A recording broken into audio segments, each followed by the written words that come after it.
about what I just said. Think about how far that actually goes. This industry sells vanilla ice cream.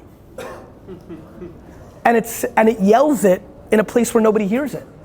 That's what this is all about. This whole week is about selling vanilla ice cream and selling it to a room that doesn't exist. Hey guys. That's a hardcore setup, so I'll take it. I'm really excited to do this. This is like the only consistent thing that I've been doing at Cannes. You know, for me, unlike a lot of you, I didn't really grow up, you know, aspiring to be in the industry and didn't spend the first 35 years of my life in the industry. I'll try to speak up because I know it's loud. So just to give you context, because I'm sure most or half of you don't know, I run a company called VaynerMedia. I started it 10 years ago with my brother AJ.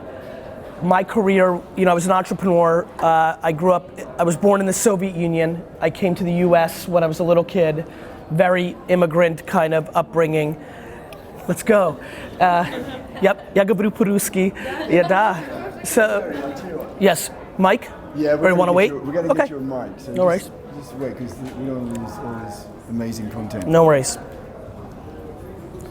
Should we do Q&A? Like, real quick? Я приехал, когда я был 3 in 1978. Okay, your Russian is still... I really understand it. Because I don't use it. Like, Russian people make fun of me.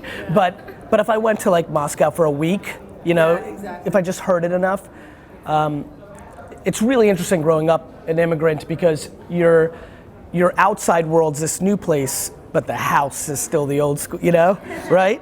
That's like something I don't see, you know, you hear it, I've heard other people talk about it, but I don't think it's talked about enough. And then more importantly, you know, I wonder what that actually means. You know, there's gotta be something pretty profound about living two different worlds, and it manifests in like such fun inside jokes. Like, for example, I don't take any medicine ever.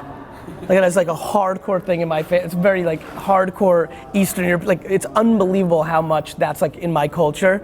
Like, and just like food, like just growing up in the 80s in America where like it's been amazing with the Whole Foods and the Wegmans and just these progressive food culture in America, but like in the 80s, it was like 6 things. So my friends would come over and like, I remember nobody in America in the 80s or 90s knew what pomegranate was. Like nobody. But it was like a hardcore Russian thing. So like people would come to my house and be like, what the fuck is, like, just like literally like look at it for like 5 minutes. So. Should I go since it got quieter or? Yeah. Okay. So there's a lot of things I want to talk to you about, and I want to do even more Q&A because I think context matters, but to frame up the conversation, I think what was really cool was, you know, I was a lemonade stand kid, I was a shovel snow, wash cars, like always my true hobby. To this day, I garage sale and like do all these weird things because my true hobby is business. Like I genuinely love it. I'm sure like for some of you that were probably so happy that this was an industry because you grew up drawing or creating or whatever, and you're like, oh wait, that's a job? Like that's how business is for me. Like when I have downtime, I'm trying to start side businesses. So loved business.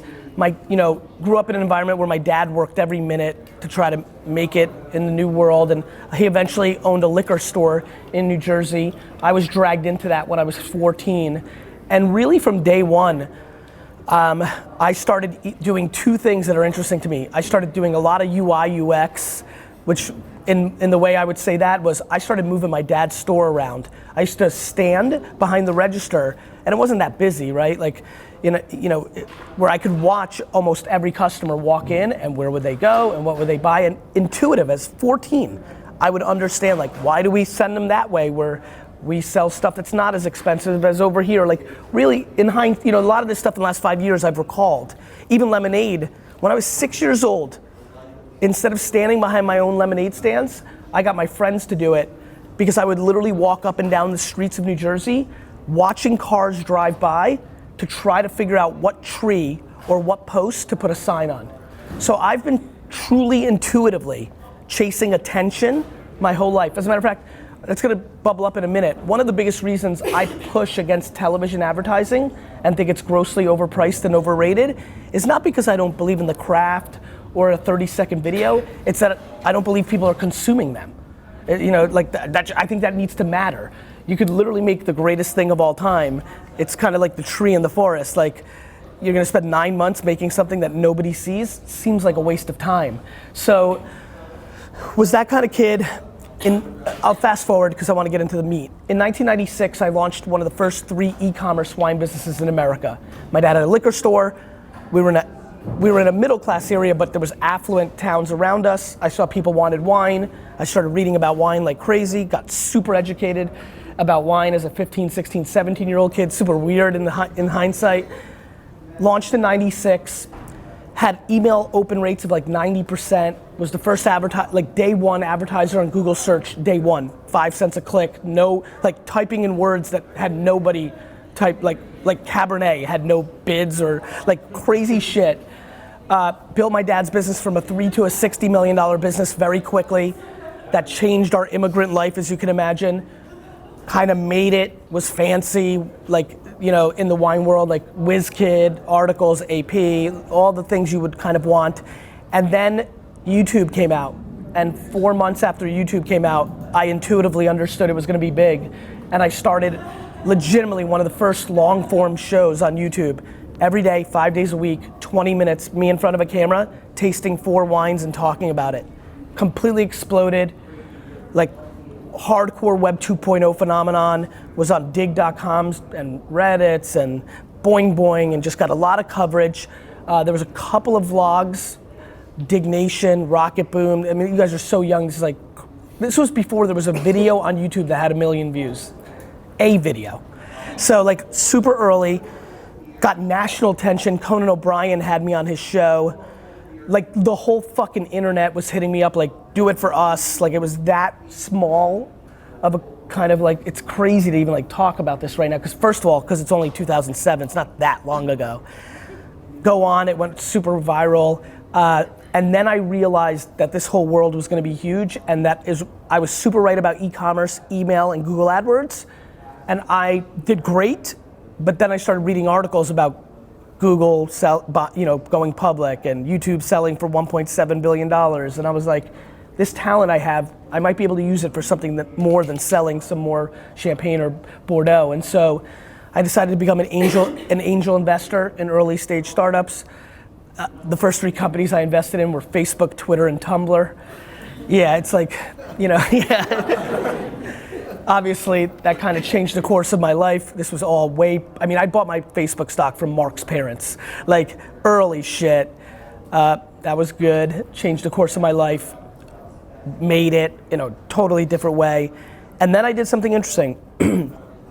It's 2009, my brother's about to graduate from college, he's 11 years younger than me, we're super tight. We knew we wanted to do something together. I'm now getting super attention from like family offices, global billionaires, hedge funds, people that want me to raise hundreds of millions of dollars to do a fund to invest because I can pick them. And that was probably the most interesting point in my career where I could have easily gone down the path of extremely, in my opinion, easy money. I don't know how much you know about, running a VC firm, but you get 2% of the overall money you raise just for managing it, and you get 20% on the back end after you pay it back. You raise $300, $400, $500 million, you're making a lot of money a year just to take meetings. And I remember just knowing in my heart, like intuitively, even though it was extremely attractive, I was young, I was 34, that I didn't want to not be a practitioner. I'm gonna say something pretty interesting right now, which I genuinely think is true, and it's a hyperbolized statement, but I think it's true. There's not a single person at Cannes right now that makes more content on a daily basis than me. I put out 50 to 100 pieces of content a day across 7 to 10 platforms. Like to be the person at this event, and I don't know how many people on earth exist right now that produce as much content as I do. I'm posting, again, 50 to 100 pieces of creative a day across Facebook, Instagram, LinkedIn, Twitter, podcasts. I'm a deep practitioner, right? And it's fun, some of my lead creatives are here, like it's fun sometimes when we jam. Like I love reminding my company, I'm like, look, I'm actually doing this. And there's something very powerful about that. I'm not ideating, producing long form video, but I'm putting out content. And so I knew that that's who I was. And so I literally went completely the other way. Instead of going down that huge financial path, I decided to build, and don't get it confused, one of the worst businesses you can build, which is a client service creative business. Now, let me tell you why I did it. My ambition 10 years ago stays true today. I want to buy some of the most nostalgic brands that have ever existed when the next economy collapses. So when this economy finally collapses, I want to go buy Kit Kats, Bubblicious, K-Swiss, Ralph Lauren. I want to buy brands, and then I want to be the CEO of it. And what I knew then was I understood small businesses, I understood Silicon Valley. I didn't understand Fortune 500 businesses, but I wasn't gonna go get a job. So I decided to start the agency because at that point I realized marketing was my superpower. Hanging out with all those Silicon Valley titans. Why was I invited to the dinner? Why were they listening to me? It's because they were great at tech, but I really understood. One of the biggest reasons, forget about the current way people view Mark Zuckerberg and Facebook. Mark Zuckerberg's deep understanding of human psyche was the #1 reason we connected. I think I'm an extremely good marketer because I think this entire thing that we're at right now is an internal B2B ecosystem, and the only thing I pay attention to is the end consumer. I know so little about what's going on here. This is literally the first 3 years I was here, I only did this event. I didn't know anything else. You guys remember, Harriet just joined us to run comms from BBDO. She's incredible. I'm still asking her on the way here. She's like, we were finalist, what's it called? Shortlist. She's like, we were shortlisted for a bunch of stuff today. I'm like, I don't even know, I literally thought it was finalist. Like Adam, yesterday we won a silver thing, and I was like, what does that mean? Like, I still am so deeply unaware of what's happening here, not out of audacity, not out of disrespect. I actually love coming here, the vibe, I love hanging with you guys. I love this. It's just that everything I think about is the consumer. It's the only thing that matters. And that's why I believe that, and I'm humbled by the most interesting, or we're doing some of the most interesting things because we just see it different. We just see it different, and the way we see it is practical. So, I mean, the far majority of what you've already worked on, you would have never consumed. That's the fucking truth. And I think that's my aspiration to come to things like this. Actually have a conversation about what the hell's going on, right? Like, creativity is amazingly fun. I think that we have to be very thoughtful that somebody's paying us to make something happen. I think there's a lot of audacity that seeps into this craft where it becomes about ideology and selfish behavior. I watch creatives and strategists make decisions all the time based on what they want to blow up a building. They want to meet John Legend. They want this joke to see the world. It has nothing to do with what the client needs, and definitely nothing to do with does the end customer care.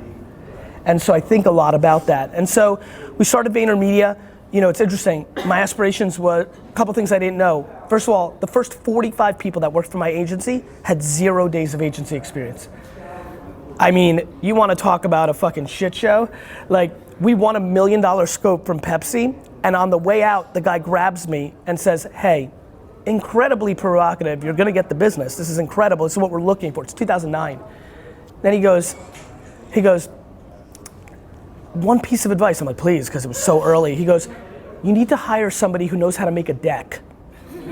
I will never forget that. And by the way, it took us another 3 years before we actually knew how to make a deck. We are the fastest organically grown to $100 million revenue agency in the industry's history.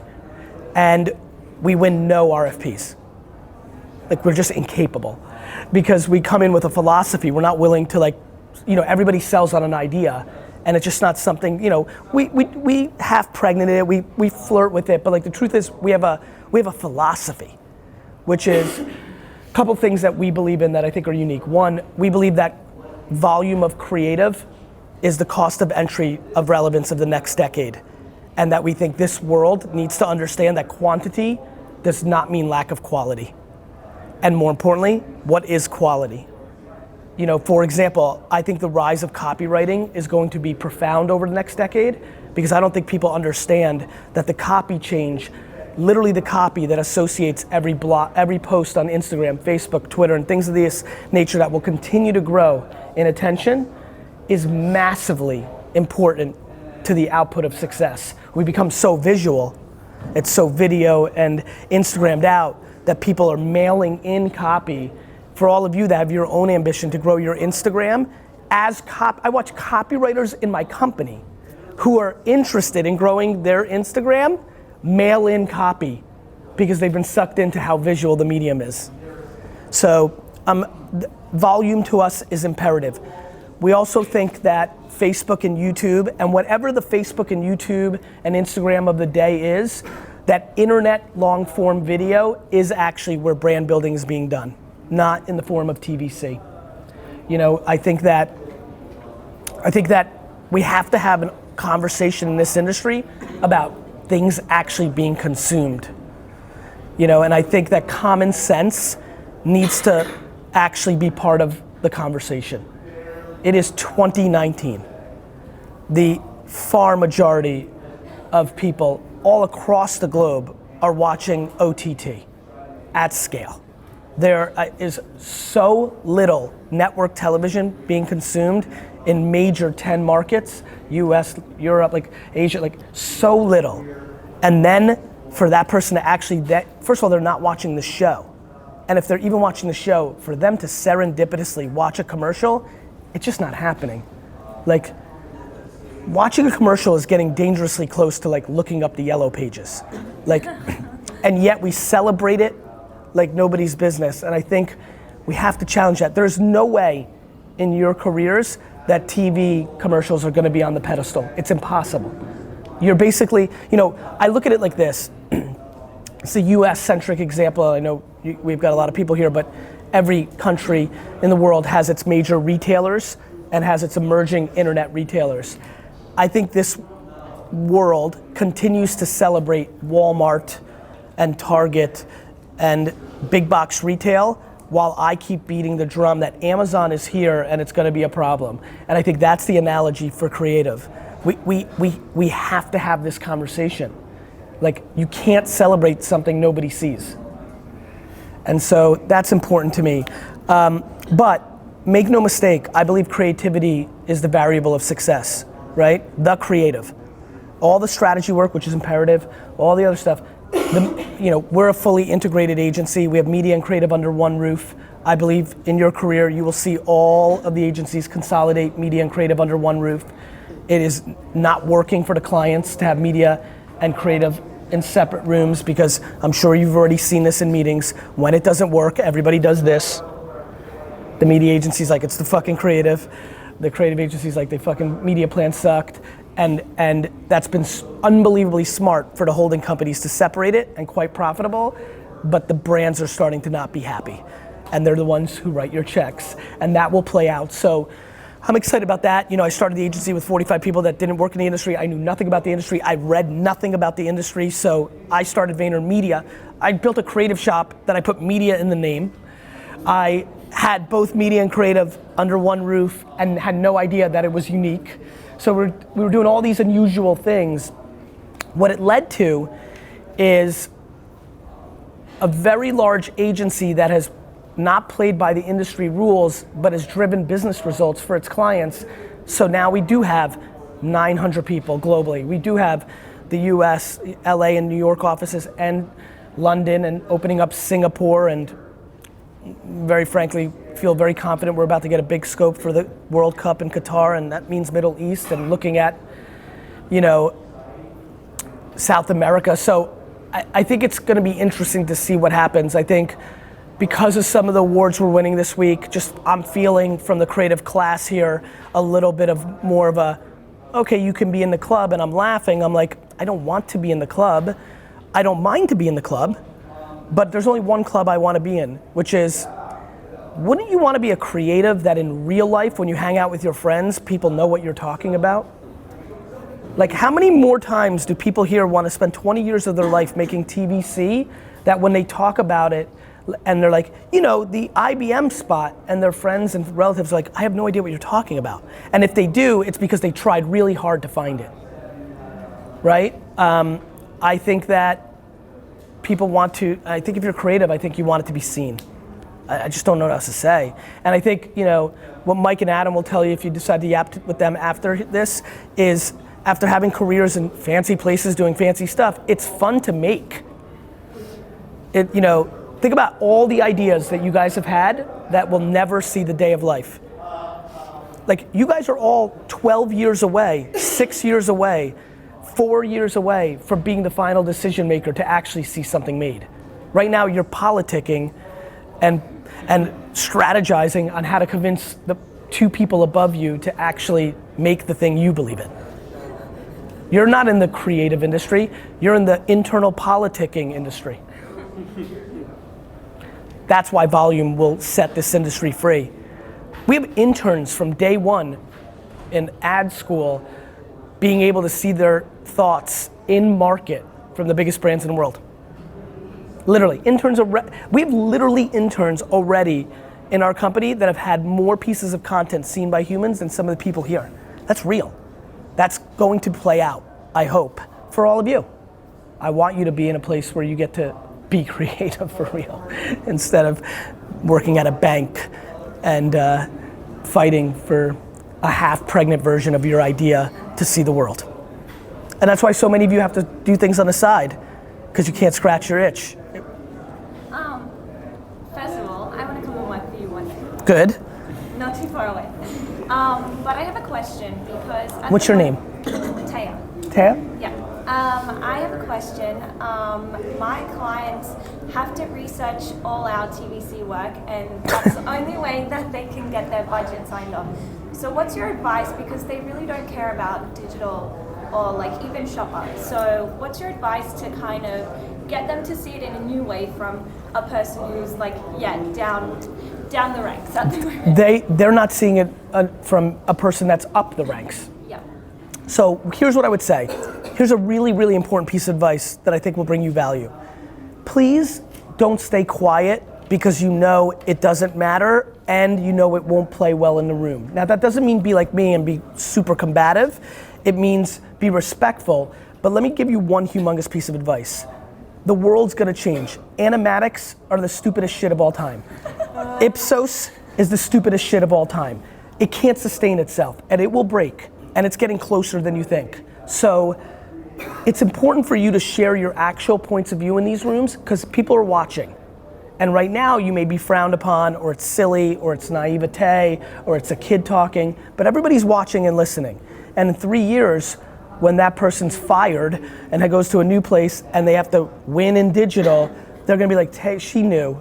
And so die on your sword. A lot of you are staying quiet because you know it'll help you grow, but you guys are agreeing to things you don't actually believe in. You're doing it because within the four walls you work in, that's what you know the rules are. It seems like it makes sense. The problem is we're at a point of transition. And what always happens at a point of transition is you guys are in a very precarious spot. You're the last of the Mohicans. So you're gonna uphold the past because it's gonna play in the room, but you're also gonna live through a career where it's going to be frowned upon. When you apply to the progressive places, they're gonna wanna know where you sit on this. What did you do about it? We're gonna talk to the clients or the other people. Like, if you don't have a track record of at least communicating your points of view, you're definitely not gonna have work. Most of you are not gonna have progressive digital work, which is one of the reasons you may wanna do a lot of that on your own accounts or side stuff. You're not gonna have anything to point to when shit hits the fan. And shit is gonna hit the fan. Shit's starting to hit the fan. Thank you. You're welcome. You used intuition and intuitively 6 times. I did? Yes. Good. How important is intuition to you, and why do you think people nowadays, especially in the business environment, overthink and forget about intuition? It's a great question. What's your name? Eglantina. Eglantina. It's a great question. I think intuition is deeply foundational to doing great work, and I think it's a talent. I think it's hard to groom. I always talk about hard work, because I think it's something we can all do. You can decide if you're ambitious and hungry. You could decide if you don't burn out that you could work longer. It's hard for me to be like, become more intuitive. You're like, what the fuck does that mean? Like where do you go with that? I think it's super important. I laugh at everybody talking about all I'm hearing about is AI walking. Guys, nobody knows what the fuck they're talking. This is not a tech industry. This is not a technology-based industry. This is a creative industry. Like, everyone's talking about AI. AI is so far away the way people are talking about it. Like, I literally was listening to people like, we may not have a job in 3 years. AI is gonna make up. I'm like, AI is nowhere. It's coming, it's cool, but like, you know, everyone's on big data and research and all this stuff, and all we do is create all these layers to take away common sense, intuitiveness, and creativity. That's my biggest observation about this industry. For an industry that's creative, the entire last 20 years has been completely built to strip it all away. Why? Because it's run by banks. Guys, who here works for a holding company agency? You work for a bank. You work for a bank. You're working for a company that's publicly held. You're an Excel sheet. The second you lose a client, there's an email sent out to the MD. Your MD has to pay 20 points to the holding company as a tax, and then she or he is worried about their bonus on margin, and not one conversation is around creativity. You know, we have a very big point of view on pushing in opposite directions. Yes, we love to listen to the customer, but that whole great saying of like, if I listen to my customer, I'd make a faster horse, not a car. We believe in that too, so it's a mix of our intuition and, you know, but when we see something black and white, and you know, I don't know how many of you know the Kool-Aid, the brand, but the Kool-Aid man, the big thing would like break through walls, so we did like, you know, you see on Twitter now the designs where you make pictures at it. It's fucking, what's it called? ASCII? Yeah, cool. So when we see something like that, we go from that. Now Mike and team is ideating to something we call bridge videos. What's happening back home now when they see virality or something that's got something, now they're ideating. They're not doing research in a bubble. You know, our strategy team also has had to deal with this. It's no longer 6 weeks of them leading the witness to where they want it to go, right? And then giving you a brief and then being mad at you for not doing what they thought, right? And so we're looking at it, and now they're deciding what 1, 2, 3 minute video are we gonna make for pre-roll YouTube, for Facebook, for IGTV, because we know those videos are gonna get seen. And if those get seen, the reason we call them bridge videos is then that becomes our Super Bowl spot. Because we think Super Bowl is actually getting seen. We think Super Bowl is the best ad in America, and we think every other TV spot's the worst, besides banner ads. They're the worst. We had something on planters, right, Mike?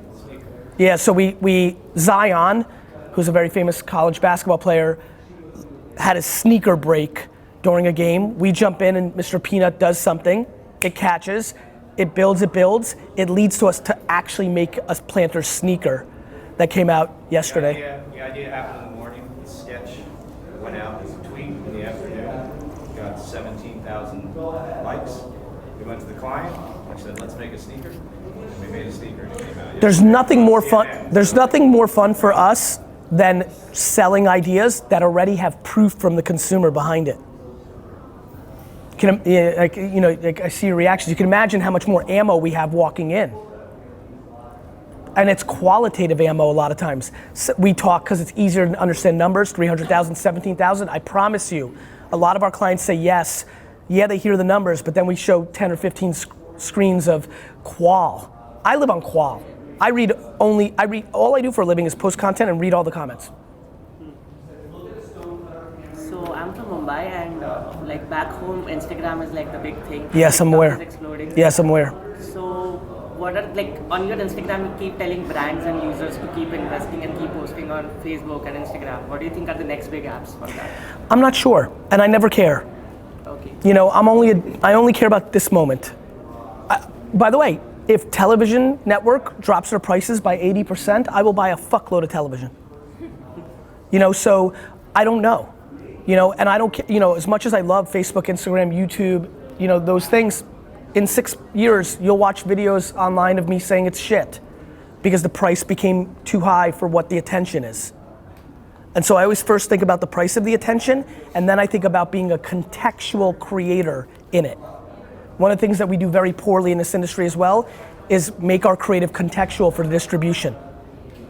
You can't post the same video on LinkedIn and Instagram and expect it to do the same thing. The mindset of the consumer, even you yourself, are different when you're in your Instagram feed than when you're in your LinkedIn feed. We do not have good enough conversations around context and mindset in consumption. Oh, I'll get back to you, I promise. Hey, Christian, going back to this creative process here, it's so quick and it seems so iterative. What is the process there, or what are some of the considerations that your teams kind of take into mind in creating? One thing that's probably unusual and a little different is we try to push, and we successfully have been able to push our clients to realize the reason all of their businesses are down is they need to be marketing in a relevant way to 15 different cohorts, not one. There is no 18 to 35. The fuck is that? You know? Just look at all the different creeds and forget about the way you all look, your mindset, the psychology. So one of the considerations is upfront through common sense. You know, show me any brand right now and I can give you 10 of their meaningful cohorts right now. I understand it's targeting moms. I understand within moms, and I'm gonna use America now, but with the UK and Singapore, that there's different income levels, there's different races, there's different, I think everybody in the world realizes there's different Americas within America. You know, there's a lot going on. And so if I'm gonna go after a 28-year-old woman and she happens to love Donald Trump and she happens to make $500,000 a year, you can imagine my video or my piece of content on Instagram for Olay should be different than me going after a Hispanic woman who's 28, who lives in New York, who hates Donald Trump, and who makes $73,000 a year. You can't make that same piece of content. That's just too, think about what I just said. Think about how far that actually goes. This industry sells vanilla ice cream. And it yells it in a place where nobody hears it. That's what this is all about. This whole week is about selling vanilla ice cream and selling it to a room that doesn't exist. That to me is a problem. So cohorts, yes, culture. One of the considerations is, I'm sure Adam and Mike will tell you, one of the wildest things is we put the client and every person that touches the business, our project managers, everybody, in a WhatsApp, Slack, or text thread, and all the ideating happens inside there with the client. One of the things we'll find out is that the client gets excited and they start coming up with ideas and we start making it. One of the most fun things has been watching my creative team, that cat audacity, that's like the client doesn't have good ideas, watch client ideas do well, better than their ideas. That's humbling. That's fun for me to watch. So it becomes a very humble, very safe, very ideas-driven environment, which just think about those words. So cohorts, the workflow, a lot of listening, strategy and insights happens after the content's in the market, not being tested. So, you talk about how quick the pace is at Vayner. Yes. And knowing a lot of creatives that have worked there. Yes. They have been burnt out. Yes. And so they leave pretty quickly, or maybe at least the people that have left pretty quickly. So how do you combat that to keep the highest talent? Yeah. Or so pretty easy. Our retention rate, our voluntary exit is 5.3%. So I don't know how many creatives you know. One thing that I'm sure if you talk to Mike and Adam and not me, come to Vayner at 6:30 at night and tell me how burnt out people are. We just have nobody in the fucking building. I'm a hustler, but there's nobody in the building at 6:30 at night, any night at VaynerMedia. There's 6 people of 900 people. I'm being dead serious with you. So I understand that some people, I think everybody will understand this. We have an unlimited vacation policy. Unlimited. We have nobody in the building at 6:30. We have a founder that puts out a ton of propaganda of hard work. We have humans there's people who can burn themselves out working 30 hours a week because of their DNA, their anxiety levels. So without knowing who you're referring to or how many is many, I think let me promise you one thing, and again, Mike and Adam are probably better when I leave to talk to. There's an incredible perception of who we are. There's a lot of weird things I do. Let me give you an example. People are not self-aware when they get fired, and you have all sorts of weird shit that happens. And I spent 2-3 years telling people who were mad at me for getting fired to go to Glassdoor and leave negative reviews. That is the reverse of what every agency does. I do that because I think emotional intelligence, back to me saying intuitive, is the only thing that matters.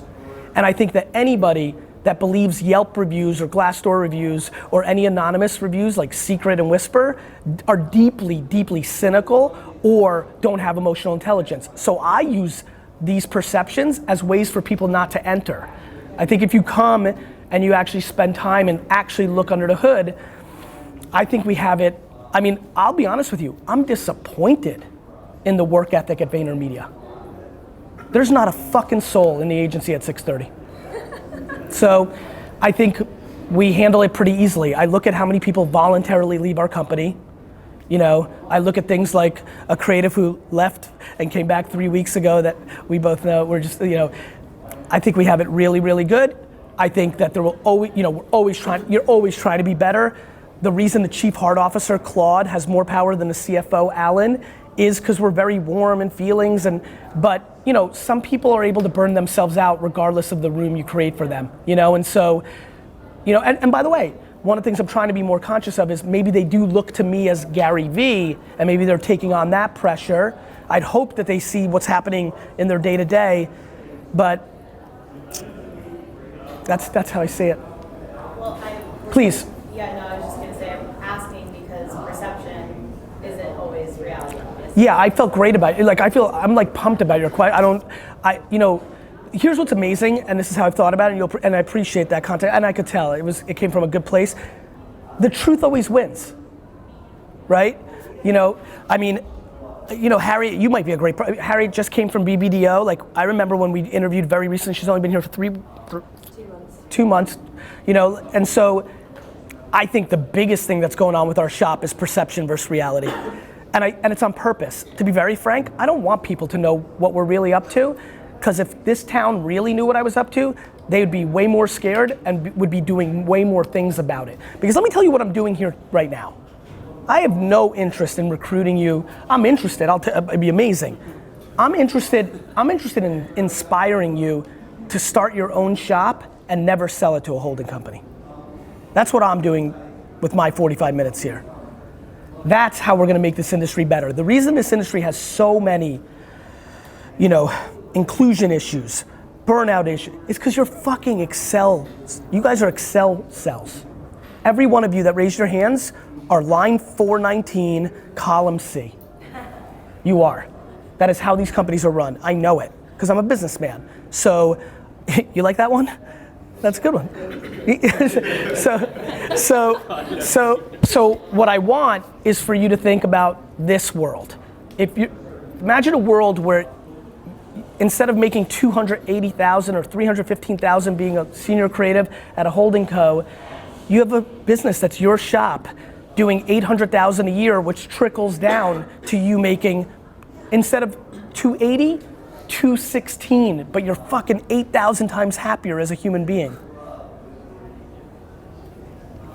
can you sell volumes since you're free? We're talking about organic content, or is that paid? It's paid. So the question was, volume sets the creative industry free. The question was, is that organic or is it paid? It's often paid, because as you guys all know, the organic channels for a lot of our clients, where are we going, right?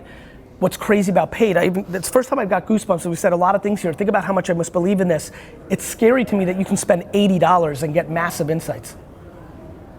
Like, I don't think people understand, especially if you don't do paid at all, or when you do paid, the paid guys and gals that are here, they spend $800,000 against something. They think it's all reach. Everybody loves fucking reach here. Reach is potential reach, not actual consumption.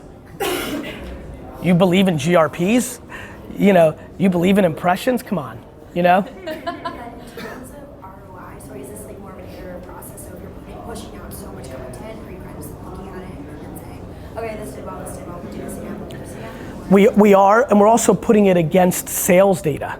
So one of the reasons we're really working is they're running this creative and then it's running within a 1 mile radius of Albertsons or Tesco or Sainsbury or Walmart. And then you're getting feedback loops that are not just quant and qual. I mean, we Planters was declined or flat for 9 straight years, 108 months, like straight.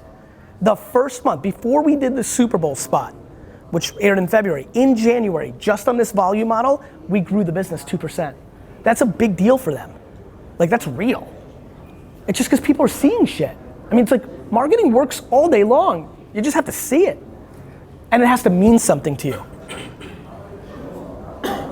So with the art director, sorry, you looked at me. No, I just love that she's trying to get her second question in and I'm trying to balance it out. We're just having we're having a fun game. Go ahead. So the classic like art director, copywriter, team model, since you guys have your crazy wild, wild west WhatsApp with the client, how do you feel about, the copywriter and the art director working together to produce? Does that we love still it. work for you? Yeah, we have that the one thing that we have is every account, and we don't have this everywhere all the way yet because we're just rolling this out, but we're really close now. Every account has 3 full-time creatives, 100% dedicated to the logo, even when it's a $500,000 fee account.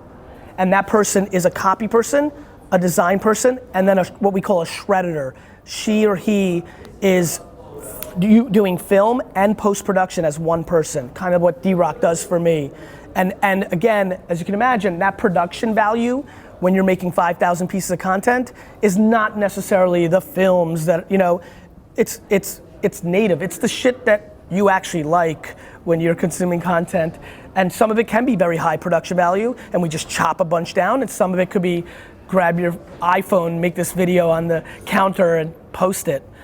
So they are there, and then above them are teams, art and copy, CDs, and what's happening is the core creator team is very allocated, 100% on one account. As you go up, those teams are spread out more, but they're all making. I mean, the thing I put the most pressure on Adam and Mike about is, I need you on the way to work, write a tweet for Budweiser or Rolling Rock to set the tone that if our GCDs are making, this is a making culture. You have people that start hitting GCD level that never make a single thing for 7, 10 years. Make a single thing. One more question. I'll talk to you after. Hi. So you were talking about buying companies. Yes. And for because you never you want to understand the companies more, but why nostalgic brands? Because nostalgia is the most underpriced thing in the world. And it sucks because 10 years ago when I was talking about it, nobody knew. Now everybody knows. Fila, Champion, Marvel, the whole culture is playing on nostalgia. 10 years ago, I could have bought Dragon Ball Z or Pokemon. I could have bought this shit cheap. Now everybody kind of knows. Way more than they did 10 years ago. Now I have to be more clever. Now I have to find IP in places people don't see it. But it was, I was so on it. My timing didn't work out. The world didn't melt. We work on Fila. We're thrilled to be part of that. Fila went from being irrelevant to making dad shoes that every cool girl wears. That's cool. That's interesting. That's something nobody saw when we started working on it a couple years ago. I did a deal with K-Swiss, me personally. I have a K-Swiss sneaker. K-Swiss was off the grid for 20 years, never on your grid. It was big right before Nike got big. It was cool with Ice-T and early Dr. Dre and Mike Tyson. It was 80s stuff. And it was easy for me to reboot it and be successful because nostalgia sits.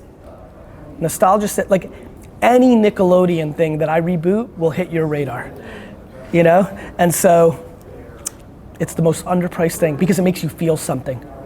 And it makes you feel something about when you were in a much happier, simple place, which always plays to a grown-up when their life is complicated and intense.